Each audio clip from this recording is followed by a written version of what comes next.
আমলনামায় দিয়ে দিব, বলেন সুবহানাল্লাহ। এই জন্য সম্মানিত মুসলিম কেরাম, এই মাসটা হচ্ছে তাকওয়ার মাস। কেমন তাকওয়া, কেমন তাকওয়া, এই তাকওয়া আবার কেমন জিনিস? সাহাবায়ে কেরামদেরকে রাদিয়াল্লাহু তাআলা আলাইহিম আজমাইন, আল্লাহর নবীর সাহাবীরা নবীজির সামনে বসা আছেন। আল্লাহর রাসূল সাল্লাল্লাহু আলাইহি ওয়াসাল্লাম ডেকে বলেন, ও আমার সাহাবীরা, ও আবু বকর, ও ওমর, ও উসমান, ও আলী, ও বেলাল, বলো বলো তো তাকওয়া কাকে বলা হয়? সাহাবায়ে কেরাম আল্লাহর রাসূলের সামনে জবাব দিলেন, আল্লাহু আ'লাম ওয়া রাসূল, ও আল্লাহর পয়গম্বর, আল্লাহ এবং তার রাসূল তো ভালো জানে, আমরা জানি না। আমার আপনার পয়গম্বর মুহাম্মদুর রাসূলুল্লাহ সাল্লাল্লাহু আলাইহি ওয়াসাল্লাম এরকম ভাবে ডান হাতের শাহাদাত আঙ্গুলটা উঠাইয়া বাম দুধের দিকে এরকম ইশারা করে বললেন, আর বলেন, ও সাহাবীরা, বাম দুধের দুই আঙ্গুল নিচে একটা গোস্তের টুকরা আছে, ওই গোস্তের টুকরাটার নাম হচ্ছে কলব। ওই কলবের দিকে আল্লাহর পয়গম্বর মুহাম্মদুর রাসূলুল্লাহ সাল্লাল্লাহু আলাইহি ওয়াসাল্লাম ডান হাতের শাহাদাত আঙ্গুলটা ইশারা করে বললেন, আত-তাকওয়া হাহুনা, আত-তাকওয়া হাহুনা, আত-তাকওয়া হাহুনা। তাকওয়া হচ্ছে অন্তরের ব্যাপার, তাকওয়া হচ্ছে অন্তরের ব্যাপার। এইরকম ভাবে তিনবার বললেন, আত-তাকওয়া হাহুনা, তাকওয়া হচ্ছে অন্তরের ব্যাপার, আল্লাহর ভয় হচ্ছে অন্তরের ব্যাপার, বলেন সুবহানাল্লাহ। এই জন্য আমি যদি আল্লাহকে ভয় করি, যে আল্লাহর ভয়, আল্লাহর জাহান্নামের ভয়, তাহলে বান্দা একা করেও গুনাহ করতে পারে না, বান্দা লেফের তুলে ঢুকেও গুনাহ করতে পারে না, বান্দা মানুষের অগোচরে গুনাহ করতে পারে না, বান্দা মিথ্যা কথা বলতে পারে না, বান্দা গীবত করতে পারে না, বান্দা পরনিন্দা করতে পারে না। আল্লাহর ভয় অন্তরের ভিতর আছে কিনা সেটা অন্তরের ব্যাপার ঠিক, কিন্তু ভয় আছে কিনা সেটার নমুনাও কিছু আল্লাহ দিয়েছেন, কথা বলেন ঠিক কিনা? ও দুনিয়ার ইমানদার আল্লাহর গোলাম, এই জন্য আমাদের এলোফাতারি জিন্দেগি অবলম্বন করলে হবে না। সাহাবায়ে আজমাইন রাদিয়াল্লাহু তাআলা আনহুম, হযরত ওমর রাদিয়াল্লাহু তাআলা আনহুর জীবন থেকে শিক্ষা নিতে হবে, হযরত আবু বকর রাদিয়াল্লাহু তাআলা আনহুর জীবন থেকে শিক্ষা নিতে হবে, এইরকম ভাবে উসমানের জিন্দেগি থেকে শিক্ষা নিতে হবে। হযরত ওমর রাদিয়াল্লাহু তাআলা আনহু মক্কার প্রেসিডেন্ট ছিলেন, অর্ধ জাহানের প্রেসিডেন্ট, জানেননি? আল্লাহর পয়গম্বরের সাহাবী হযরত ওমর অর্ধ জাহানের খলিফা, অর্ধ জাহানের শাসক, কথা বলেন ঠিক কিনা? হযরত ওমর রাদিয়াল্লাহু তাআলা আনহু তিনি রাষ্ট্র চালিয়েছেন। একদিন গভীর রাতের অন্ধকারে অন্দর মহলে মক্কার পাশেই, মদিনার পাশে একটা গ্রামীণ পরিবেশ, এই গ্রামীণ একটি গ্রামে ঢুকে যায়, এলাকায় ঢুকে যায়, এলাকায় ছদ্মবেশে নিজেকে এইরকম ভাবে আবৃত করে নিজের পরিচয় দেখে দিয়ে এইরকম ভাবে খলিফাতুল মুসলিমিন ওমর, তিনি একজন রাষ্ট্রের প্রেসিডেন্ট। আজকে যারা রাষ্ট্র চালায়, ক্ষমতাবান, একবারে তৃণমূল থেকে নিয়ে সর্বোচ্চ উপর পর্যন্ত সকলের শিক্ষা নেওয়া দরকার, এই কথাটা থেকে শিক্ষা নেওয়া দরকার। ও দুনিয়ার ক্ষমতাবানরা শোনো, এই ঘটনা থেকে অবশ্যই শিক্ষা নেওয়া দরকার। ওমর রাদিয়াল্লাহু তাআলা আনহু সাধারণ একটা গুটের প্রেসিডেন্ট না, তিনি হচ্ছে অর্ধ জাহানের খলিফা, যার ভয়ে শয়তান ওমর রাদিয়াল্লাহু তাআলা আনহু যে রাস্তা দিয়ে গেছেন, ওই রাস্তা দিয়ে 40 দিন পর্যন্ত শয়তান ভয়ে যায় না। কি ব্যাপার, কি ব্যাপার? ওমর রাদিয়াল্লাহু তাআলা আনহু যে রাস্তা দিয়ে গেছে, ওই রাস্তা দিয়ে 40 দিন পর্যন্ত শয়তান ঢোকে না, বলেন সুবহানাল্লাহ। ওই খলিফাতুল মুসলিমিন ওমর তিনি মক্কার পাশেই, মদিনার পাশেই একটা গ্রামীণ এলাকায় ঢুকে যায়, রাতের অন্দর মহলে ঢুকে যায়, মানুষের হালাত দেখার জন্য। হালাত এখন আমরা আমাদের দেশের ক্ষমতাসীনরা মানুষের হালাত দেখে, সামনে গাড়ি, পিছনে গাড়ি, গাড়ি আর গাড়ি মাঝখানে তিনি একবারে শাটার বন্ধ করিয়া গ্লাস লাগাইয়া একেবারে যায়, বোঝা যায় গ্লাস নামাইলেই মনে হয় মানুষে গুলি করে দিতে পারে, আছে না নাই? ভাই ভাই মানুষের ভাই, কিন্তু হযরতে ওমর রাদিয়াল্লাহু তাআলা আনহু মানুষের কোনো ভয় নাই। তার অন্তরের ভিতরে একমাত্র শুধুমাত্র কেবলমাত্র আল্লাহর ভয়।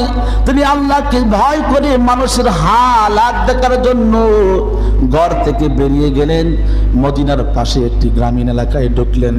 যাইতে যাইতে যাইতে যাইতে গিয়ে দেখেন একটা ঘরের ভিতরে মিঠি মিঠি একটি আলো জ্বলতেছে। হযরত ওমর রাদিয়াল্লাহু তাআলা আনহু ভাবতে লাগলেন, মনে হয় খারাপ মানুষের, বদ মানুষের আড্ডা চলতেছে মনে হয়। আর একটু সামনে যাওয়ার পর আবার যখন আরেকটু সামনে গেলেন, আবার যখন যাইতে যাইতে ঘরের কাছে দেখেন, ঘরের কাছে যাইয়া দেখেন ওই ভিতরে, ঘরের ভিতরে তিনটা সন্তান কান্না করতেছে, গুনগুন করে কান্না করতেছে। বলেন সুবহানাল্লাহ। আল্লাহর পয়গম্বরের সাহাবী হযরত ওমর রাদিয়াল্লাহু তাআলা আনহু ঘরের বাহির থেকে ডাক দেন, ঘরের ভিতরে কে আছেন? বাচ্চাগুলি কেন কান্দে, কেন কান্দে?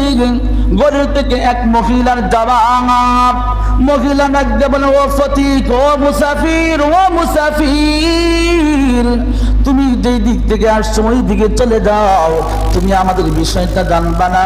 ও মুসাফির, তুমি চলে যাও। হযরত ওমর রাদিয়াল্লাহু তাআলা আনহু তো মুসাফির না, তিনি হচ্ছেন রাষ্ট্রের শাসক, একজন প্রেসিডেন্ট।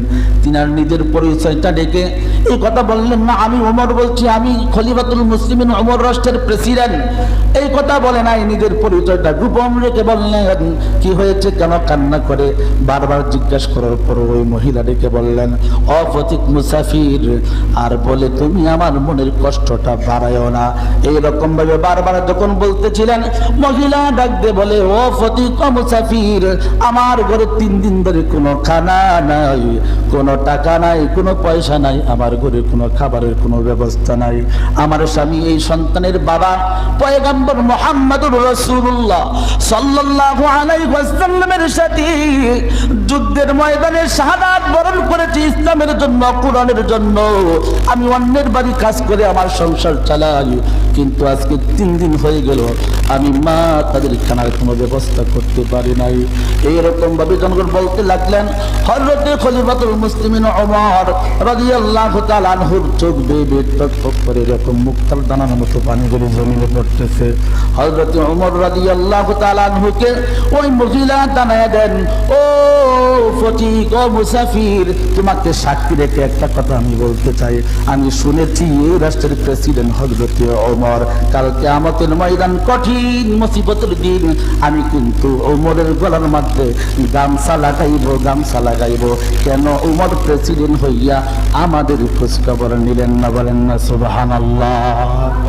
হযরত ওমরের শরীর থার থার করে কাঁপতেছে, কাঁপতেছে, আর বলতেছে, ও মা, তুমি কেন রাষ্ট্রের প্রেসিডেন্ট উমরের কাছে খবরটা কেন পৌঁছাইলা না? মা তখন ডেকে বলেন, ও ফতিক, ও মুসাফির, আমি কেন খবরটা পৌঁছাইব? তুমি কি নবীজির হাদিস জানো না? তুমি কি নবীজির হাদিস সম্পর্কে তোমার কোনো জ্ঞান নাই? এইরকম ভাবে যখন বলতেছেন, পয়গম্বর ওমর ডাক দিয়া বলেন, কি ব্যাপার? এই মহিলা তো সাধারণ কোনো মহিলা না, এই মহিলা তো আল্লাহর রাসূলের হাদিস সম্পর্কেও জ্ঞান রাখেন। বলেন সুবহানাল্লাহ। মহিলা ডাক দিয়া বলেন, ও ফতিক মুসাফির, জনগণ রাষ্ট্রের কাছে, রাষ্ট্রের প্রেসিডেন্টের কাছে খবর দিবে না। রাষ্ট্রের যারা দায়িত্ববান, রাষ্ট্রের যারা পরিচালক, যারা রাষ্ট্র চালায়, তারা গরিবের খোঁজ খবর নিবে, এটাই পয়গম্বরের হাদিস। বলেন না সুবহানাল্লাহ। হযরত ওমরের শরীরের মধ্যে কম্পন আরো বেড়ে গেলেন, ডাক দিয়ে বলেন, ও মা, নিজের পরিচয়টা গোপন রেখে তিনি দরদিনারা বললেন, মা, আমি দেখি আপনাদের জন্য কিছু খানার ব্যবস্থা করতে পারি কিনা। হযরত ওমর রাদিয়াল্লাহু তাআলা আনহু এমন দূরে দরদিনার, মক্কার প্রেসিডেন্ট, মদিনার প্রেসিডেন্ট হযরত ওমর রাদিয়াল্লাহু তাআলা আনহু ডাক দিয়ে বলেন, খাদেম খুদ্দাম কোথায় রে? তোরা কোথায় রে? তাড়াতাড়ি খোল। এই ম্যানেজার কোথায় রে? আমার গুদামের তালা খুলে দে, জলদি করে খুলে দে। নবীজির সাহাবী হযরত ওমর রাদিয়াল্লাহু তাআলা আনহুর পার্সোনাল একজন খাদেম ছিলেন। ওই খাদেমের নাম হচ্ছে আসলাম রাদিয়াল্লাহু তাআলা আনহু। ওই আসলাম রাদিয়াল্লাহু তাআলা আনহু ডাক দিয়ে বলল, ও খলিফাতুল মুসলিমিন উমর, আপনি খাবার নিয়ে যাবেন, কোথায় নিয়ে যাবেন? আমার মাথায় উঠাইয়া দেন। পয়গম্বরের সাহাবী ডাকতে বললেন, আসলাম, আটার বস্তাটা আমি উমরের মাথায় উঠাইয়া দাও।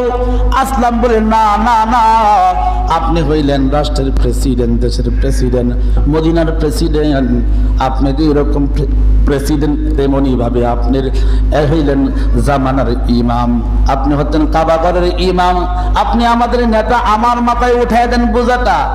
না রে আসলাম, না না, তোর মাথায় যদি আমি খাবারের বস্তাটা উঠাইয়া দেই, তাহলে কিয়ামতের ময়দান কঠিন মুসিবতের দিন উমরের গলা থেকে গামছা সরবে না। বলেন না সুবহানাল্লাহ। কেমন ছিলেন তারা প্রেসিডেন্ট, কেমন ছিলেন দায়িত্বশীল ব্যক্তি। হযরত ওমর রাদিয়াল্লাহু তাআলা আনহু আটার বস্তা মাথায় লইয়া কেমন আল্লাহর ভয় অন্তরের ভিতরে, আপনাদেরকে শুধুমাত্র কেবলমাত্র আল্লাহর ভয়টা বোঝানোর জন্য আমি এই গল্পটা বললাম এবং এই শিক্ষা নেওয়ার জন্য।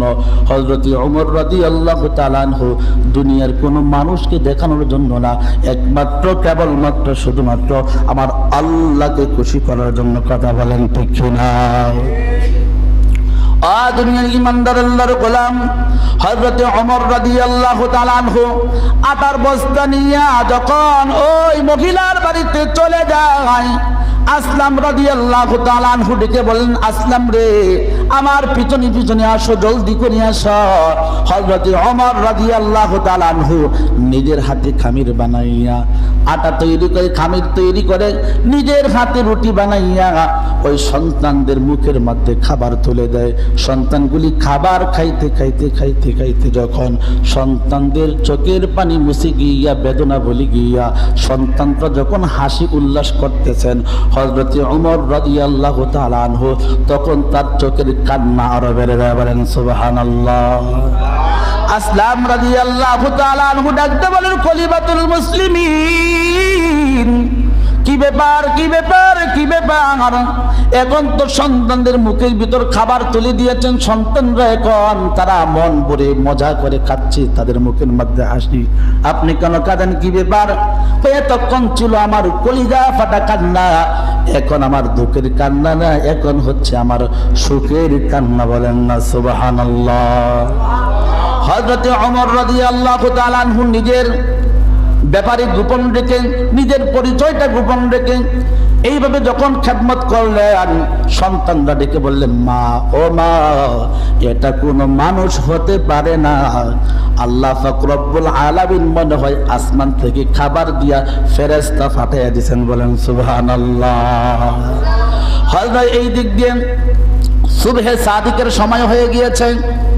আসলাম রাদিয়াল্লাহু তাআলা আনহু ডেকে বললেন, ও খলিফাতুল মুসলিমিন ওমর, আপনি রাষ্ট্রের প্রেসিডেন্ট, আপনিও তো আল্লাহর ঘরের ইমাম, আপনি তো হচ্ছেন নামাজ পড়াবেন, এই তো সুবহে সাদিকের সময় হয়ে যাচ্ছে, চলেন চলে যাই। যখন হযরত ওমর রাদিয়াল্লাহু তাআলা আনহু সন্তানদেরকে খানা খাওয়াইয়া আবার যখন মদিনার দিকে চলে গেলেন, মসজিদের ভিতর ঢুকে হযরত ওমর রাদিয়াল্লাহু তাআলা আনহু ইমামতি করেছেন। ইমামতি করার পর সমস্ত মুসল্লিদেরকে উদ্দেশ্য করে বললেন, ও আল্লাহর নবীর সাহাবীরা, তাবেঈরা, সবাই শুনো, সবাই বসো, আজকে একজন অপরাধীর বিচার হবে, যে অপরাধীর বিচার এতদিন পর্যন্ত তোমরা দেখো নাই। বলেন না সুবহানাল্লাহ। একজন আসামি আছে, একজন অপরাধী আছে।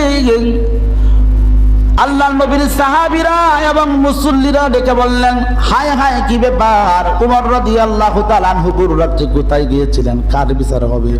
না জানি কোন কপালপুরার বিচার আজকে ওমরের হাতে হবে, কারণ ওমরের বিচার এত কঠিন, এত কঠিন, ওমরের বিচার বড় কঠিন। কথা বলেন ঠিক কিনা? হযরত ওমর রাদিয়াল্লাহু তাআলা আনহু এরকম সিংহাসনের মধ্যে বসে, বিচারের সিংহাসনে বসে বললেন, এইরকম ভাবে পুলিশ বাহিনী পাঠিয়ে দিলেন, আর বললেন মদিনার পাশেই ওই আনসারী এক শহীদের স্ত্রী, তাকে নিয়ে আসো। যখন লোকেরা কি করলেন, ওই মহিলাকে নেওয়ার জন্য গেলেন। মহিলাকে নিয়ে যখন হাজির হইলেন দরবারে, ওমরের দরবারে, মহিলা ভাবতেছে, চিন্তা করতেছে, হায় হায়, গত রাত্রে যেই লোকটা, যেই মানুষটা আমাদেরকে খানা খাওয়াইলেন, ওই মানুষটা মনে হয় আমি যে বললাম উমরের গলার মধ্যে গামছা লটকাইব, গামছা দিয়ে টানবো, ওই লোকটা মনে হয় উমরের কাছে খবরটা পৌঁছিয়ে দিয়েছে। আর রেহাই নাই, রক্ষা নাই, রক্ষা নাই, রক্ষা নাই। মহিলা কাঁদতে কাঁদতে উমরের দরবারে যখন চলে যান, ঢুকেই উমরের দরবারে ঢুকেই দেখেন গতকালকে যে যুবকটা আমাদেরকে আটার খামির করে আমাদেরকে রুটি বানাইয়া খাওয়াইলেন, আসলে তো দেখা যায় ওই লোকটাই বিচারের আসনে বসে আছেন। বলেন না সুবহানাল্লাহ। আল্লাহর নবীর সাহাবী হযরত ওমর রাদিয়াল্লাহু তাআলা আনহু মহিলাকে দেখিয়ে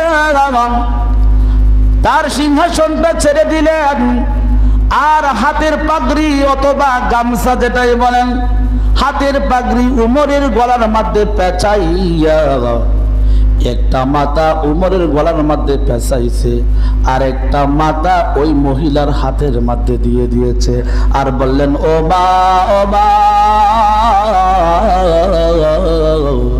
আমি সেই ওমর, আমি সেই ওমর।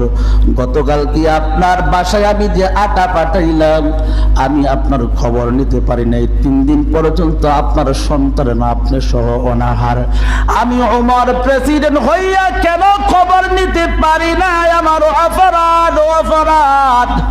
ও মা, একটা মাথা আমি ওমরের গলার মধ্যে পেঁচাইলাম, আর একটা মাথায় আপনি ধরিয়া আমাকে টানেন, হেসরাইয়া হেসরাইয়া টানেন, যে আসলে দায়িত্ব নিয়ে দায়িত্ব পালন না করলে এমনই শাস্তি হওয়া দরকার। আল্লাহু আকবার।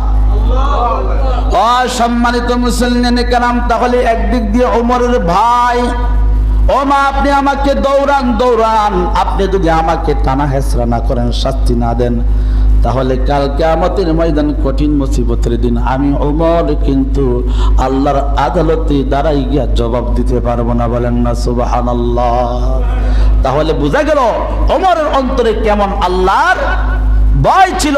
এই ওমরের এই ভয় থেকে আমাদের শিক্ষা নেওয়ার দরকার আছে না নাই? জাগতিক শিক্ষা, পরকালের শিক্ষা নেওয়ার দরকার আছে না নাই? এই জন্য সম্মানিত শুধু আমাদের আল্লাহর ভয় এবং তাকওয়া, এই যে উমরের কত বড় তাকওয়া, ইখলাস অন্তরে ছিল। আসলে উমরের কোনো দোষ ছিল না, এরপরেও তিনি এটাকে দোষ মনে করে নিজেকে কত আল্লাহর কাছে অপরাধী মনে করলেন, নিজেকে ভাবলেন। এইভাবে সাহাবায়ে আজমাইন রাদিয়াল্লাহু তাআলা আনহুর জীবনী আমাদের অনুসরণ, অনুকরণ করার দরকার আছে না নাই? আল্লাহ রাসূল বলছেন, আমাকে অনুসরণ করবে এবং আমার সাহাবীদেরকে যারা অনুসরণ করবে তারা জান্নাতের সোজা পথে চলতে পারবে। বলেন সুবহানাল্লাহ। এই জন্য সম্মানিত শুধু আল্লাহ পাক আমাদেরকে এই মাহে রমাদানের শিক্ষা, নৈতিকতা, আদর্শ, ইহসান সব কিছু শিখে আল্লাহ পাক যেন আমাদেরকে ঈমানকে নবায়ন করে আল্লাহ যেন বাকি 11টি মাস আমরা যেন চলতে পারি, সেই তৌফিক যেন দান করে। সবাই বলুন আমিন। আরেকটা এলান হচ্ছে, এই রমাদান মাস কোরআনে কারীম বেশি বেশি তেলাওয়াতের মাস। এই যে যারা উপস্থিত হয়েছেন, আপনারা অনেকেই কোরআন পড়তে পারেন না। কথাটা কি সত্য? সত্য নেই? কোরআন পড়তে অনেকেই পারি না, অনেকেই পারি অশুদ্ধ। যারা পারি অশুদ্ধ এবং যারা পারি না, তাদের শিকার দরকার আছে না নাই? এখন এই মাহে রমাদান মাসে কি আমরা 1 মাসে কোরআনে কারীম শিখতে পারবো? সম্ভব না। কিন্তু একটা জিনিস পারা যাইতে পারে, এবং কি আল্লাহ ইহার উসিলায় আমাদেরকে ক্ষমা করতেও পারে। সেটা হচ্ছে আমাদের নামাজ পড়তে 5টা সূরা দরকার আছে না নাই? সূরাতুল ফাতিহা এর সাথে 4টা সূরা, তাশাহুদ, দুরূদ শরীফ, দোয়া, সূরা দুআয়ে কুনুত, 5 কালেমা। এই যে কয়েকটা আনুষঙ্গিক নামাজের কয়টা বিষয়, ওয়াজিব, ফরজ, সুন্নাত, সুন্নতে মুআক্কাদা, এই যে কয়েকটা বিষয়, এটি আমাদের শিখতে বেশি দিন লাগবে। আমরা যদি চেষ্টা করি, অন্তরে যদি আল্লাহর ভয় থাকে যে আল্লাহর আদালতে আসামির কাঠগড়া দাঁড়াইয়া অবশ্যই জবাবদিহি করতে হবে, তাহলে আমাদের দ্বারা সম্ভব শিকার। আর তুই বলে আরে নাতি কোনো সমস্যা নাই, আল্লাহ মাফ করে দিবে, তার মতো বোকা আমি মনে করি এই বাংলার জমিনে একজনই আছে। কথা বলেন ঠিক কিনা? এই জন্য সম্মানিত শুধু নামাজ পড়া যেরকম ফরজ, নামাজ শিখাটাও কি ফরজ। কোরআন ফরজ যেরকম ফরজ, কোরআন সহি শুদ্ধভাবে শিখাটাও কি ফরজ।